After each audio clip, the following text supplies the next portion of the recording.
और थोड़ा सा निवेदन करना चाहूंगा। सभापति महोदय मारे गोटे 5 मिनट ही जे आप आशीर्वाद मिलो तो बड़े साउट तरीके में बोल हाँ थाली बात यूं राख ली। धन्यवाद सभापति महोदय, आपने मुझे बोलने का मौका दिया।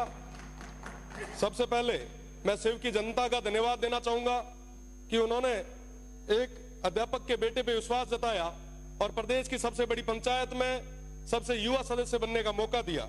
शिव की देवतुल्य जनता का मैं धन्यवाद देता हूं। साथ ही साथ मैं वर्तमान सरकार को बहुत बहुत धन्यवाद देता हूं कि वो यूथ पॉलिसी ले आए।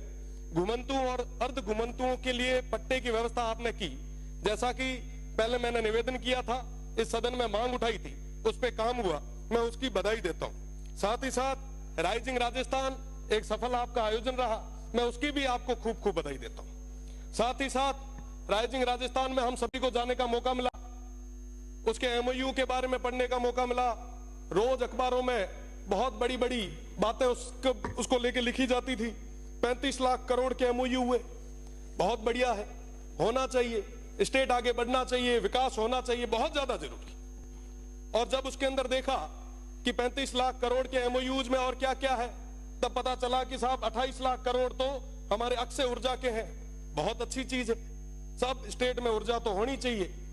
अगर आप वेस्टर्न राजस्थान से ऊर्जा उत्पादित कर रहे हो, ये तो वाकई बहुत बड़ी चीज है, मैं इसके लिए धन्यवाद देता हूं।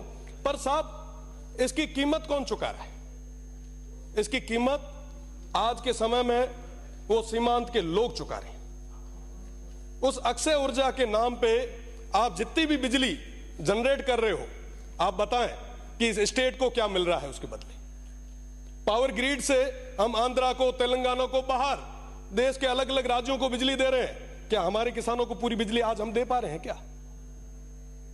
पहले घर में ना जो चीज की जरूरत है वही तो पूर्ति आप कराओ। आज के समय में हमारे किसानों को कहीं बिजली नहीं मिल पा रही। जो जमीन थोड़ी बहुत बची थी ओरण और गोचर, उसको भी आपने पूरे तरीके से मल्टीनेशनल कंपनीज के चरणों में रख दिया। आज पूरे किसान बहुत ज्यादा परेशान है, पर उनकी बात कोई नहीं कर रहा। विकास की बात आई, हमने सोचा कि साहब मैन्युफैक्चरिंग यूनिट यहां लगेगी, खूब सारे युवाओं को रोजगार यहां मिलेगा। कई सारे लोगों ने तो कहा कि साहब विकास तो आपके वेस्टर्न राजस्थान में बरस जाएगा, आप देखो क्या होता है। वही सपने हमें दिखाए गए जो रिफाइनरी आई उस समय हमें दिखाए थे। हमें कहा गया साहब ये आने वाले समय में दुबई बनेगा, जैसे शेखों के पास में रॉयल्स रॉयस की गाड़ी है वैसी आपके पास भी होगी। यहां पे अपार संभावना है। बदले में क्या हुआ? आज भी वो पश्चिमी राजस्थान, वो सीमांत के लोग वहीं खड़े। आज पुनः वैसे सपने उन भोले भाले लोगों को दिखाए जा रहे। उनको बताया जा रहा है कि साहब आपके यहां रेवेन्यू जनरेट होगा, विकास होगा। साहब सौर ऊर्जा का जो एक प्लांट लगता है ना, लगने के बाद में 2 गार्ड के अलावा तीसरा आदमी नहीं लगता हुआ। और रही बात दूसरी, पहले वो प्लेट साफ करने के लिए एक आधा कोई आदमी लगाया करते थे, आजकल तो उसका भी रोबोट आ गया। और वहां पे पूरे तरीके से वन्य संपदा थी, उसको पूरे तरीके से खत्म कर दिया गया। अभी महाराज जी कह रहे थे लंपी की बात, पिछले लंपी के दौर में हमने भी खूब सारा प्रयास किया। गाय हम सभी के लिए पवित्र है, भगवान रूपी है। पर साहब आप बताएं कि जब ये ओरण और गोचर खत्म हो जाएगा तो वो गौ माता कहां जाएगी? आज उसकी बात कौन कर रहा है? पिछले दिनों भैया गांव में ओरण पे अनैतिक तरीके से, अवैध तरीके से वो अलॉटमेंट हो रहे थे। हमने मांग उठाई, वो लड़ाई लड़ी, बदले में क्या? मुकदमे। क्या मुकदमों से डरा दोगे? क्या मुकदमों से दबा दोगे?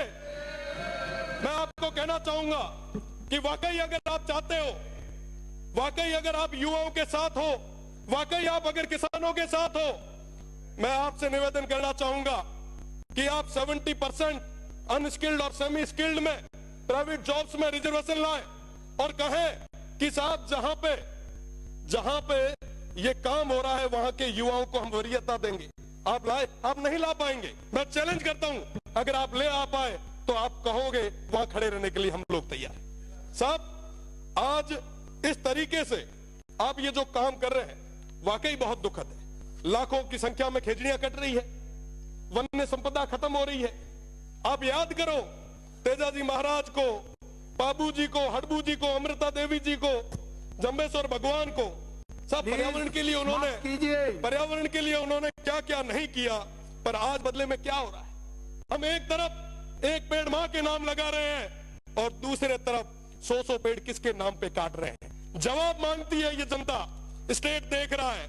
और मैं तो पश्चिमी राजस्थान के उन तमाम हमारे 47 माननीय सदस्यों से मैं कहना चाहूंगा, अगर समय रहते आपने उस क्षेत्र की आवाज को नहीं रखा तो वो जनता तैयार बैठी है।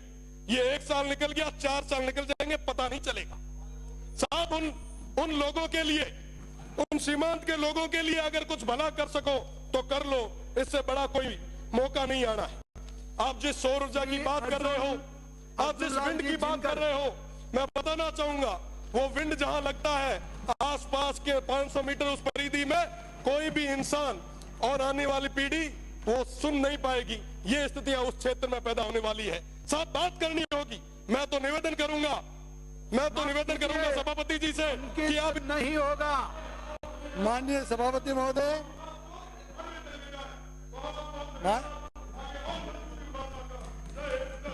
माननीय सभापति महोदय